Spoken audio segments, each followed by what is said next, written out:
Chers tous, aujourd'hui est de nouveau jour. Je suis Jimmy, professeur des universités. Pourquoi Maurice Kamto n'est pas un candidat fiable?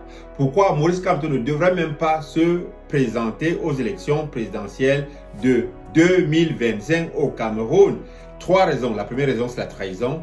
La deuxième raison, c'est qui est conséquente de la première raison, on ne crache pas dans la sauce qu'on a mangée. Et la troisième raison est qu'il est vieux. Commençons par la première raison. La première raison, c'est que Maurice Kamto a trahi non seulement son patron de l'époque, mais aussi sa base. Maurice Kamto trahit Paul Biya. Il travaille avec Paul Biya pendant longtemps. 8 ans comme ministre délégué à la justice. On lui prête même beaucoup de lois, parmi lesquelles les limitations des mandats présidentiels que l'opposition décrit actuellement.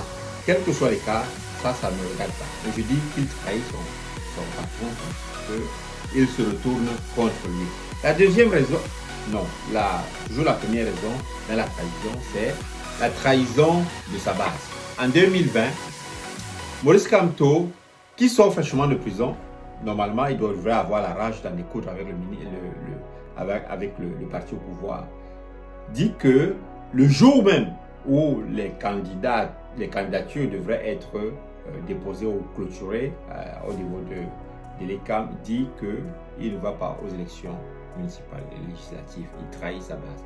Moi, j'ai été candidat à la candidature au niveau de la mairie. Et je sais comment se préparer pour être candidat est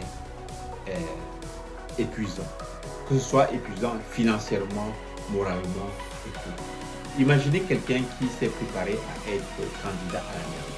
Il a travaillé pendant des années, au moins 2 ans. Mettons 2 ans. Moi, j'ai travaillé sur ma candidature au moins pendant 2 ans, au moins. Il y en a qui travaillent pendant longtemps.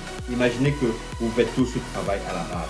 Vous êtes avec vos électeurs. À la base, vous dites que vous serez candidat à la mairie. Donc, soutenez-moi, soutenez-moi.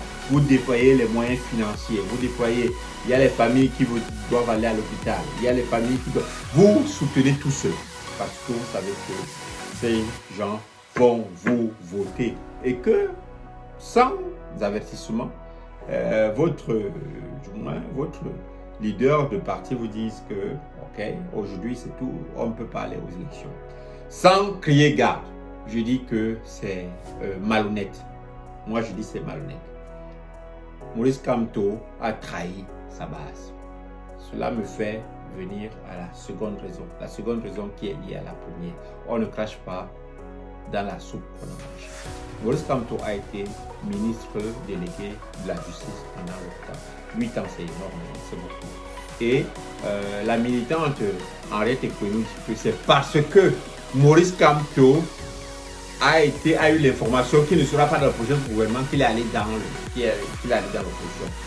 Moi, quel que soit le cas, c'est une information qui est importante et qui est qui nous dit que Maurice Kamto est un homme qui est très opportuniste. D'ailleurs, les anciennes élections nous ont montré que c'est un homme très opportuniste. Donc, que ce soit vrai, que Henriette Ekoué dise la vérité, je ne pense même pas qu'elle a un intérêt à mentir. C'est une militante dans l'opposition depuis longtemps.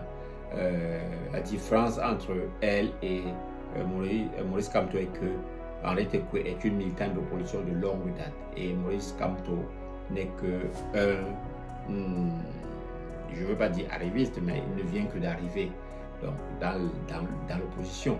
Donc, je crois plus à Henriette Ekoué qu'à Maurice Kamto parce que l'histoire est toujours très véridique. Donc, Henriette Ekoué, d'ailleurs, si on continue à suivre, c'est Henriette Ekoué continue à nous dire que Maurice Kamto n'est pas un homme politique, pas du tout, parce qu'un homme politique demande beaucoup de courage. Et je suis d'accord avec elle. Donc, bref, moi je suis là pour informer la jeunesse et dire que on ne peut pas cracher dans la sauce qu'on a mangée. Vous ne pouvez pas, toute votre famille a vécu RDPC, toute votre famille a respiré RDPC pendant 8 ans au moins. Mettons juste ces 8 années-là. Hein. Toute votre famille On lui prête même que, aussi, même dans les membres de sa famille, ils sont RDPC. Vous ne pouvez pas me dire que quand vous avez ce passif, véritablement, vous pouvez être contre le RDPC. Donc, Maurice Kamto, pour ma part, n'est pas un candidat fiable. Il ne devrait même pas se présenter. Et il ne devrait pas se présenter, pourquoi encore? C'est la troisième raison, c'est parce qu'il est vieux. Moi, je suis pour la jeunesse. La jeunesse doit prendre le pouvoir en 2025 parce que les problèmes sont terribles. Je dis que, sans sous-estimer nos aînés, je dis que aucun aîné qui a plus de 70 ans va comprendre les enjeux qu'il y a actuellement. Parce que dans tous les cas, ils n'ont même pas été formés dans les écoles qui produisent l'actuelle pensée. Actuellement, c'est compliqué. Je prendrai juste un exemple sur la technologie ou alors l'ordinateur quantique. C'est compliqué. Et puis l'économie quantique, c'est compliqué. Je ne sous-estime pas la sagesse de nos aînés qui est toujours présente.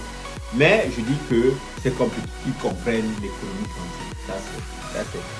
Et surtout, la plupart d'entre eux n'utilisent même pas les outils informatiques. Ils n'ont pas été formés à cette ère. Donc, pour moi, je suis pour un candidat jeune à la présidence de la République. Donc, Maurice Kamto étant vieux, moi je pense que pour le MRC, il serait important pour eux de choisir un autre candidat. Si Maurice Kamto est aussi, du moins,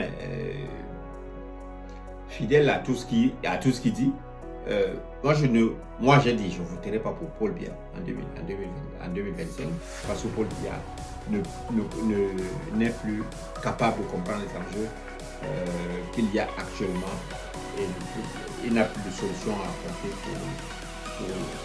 pour la République. Kamour, il a fait sa part et je pense qu'il devrait prendre sa retraite. Ça, c'est mon avis. Je pense que nos parents qui ont pris la retraite à 55 ans, Paul Biya qui a plus de 90 ans, je pense que c'est une grâce qui devrait aussi prendre sa retraite. Donc moi je ne peux pas voter pour Paul Biya en 2025. Ça il faut oublier. Mais je ne peux pas non plus voter pour Maurice Kamto. Je vote pour la jeunesse. Alors il ne reste que deux candidats. Qui Cabral Liby et puis Franck. Vous connaissez mon choix. Franck Biya est mon choix parce qu'il remplit un certain nombre de conditions. C'est pour vous, chers amis, de souscrire à cette chaîne qui va toujours vous apporter une analyse hétérodoxe du développement de l'Afrique parce que quelle que soit la durée de la nuit du sous-développement en Afrique, le soleil du développement va se lever par rapport à l'endurance de nos actions et surtout notre dévouement à vouloir développer l'Afrique. À la prochaine, souscrivez à cette chaîne. Merci.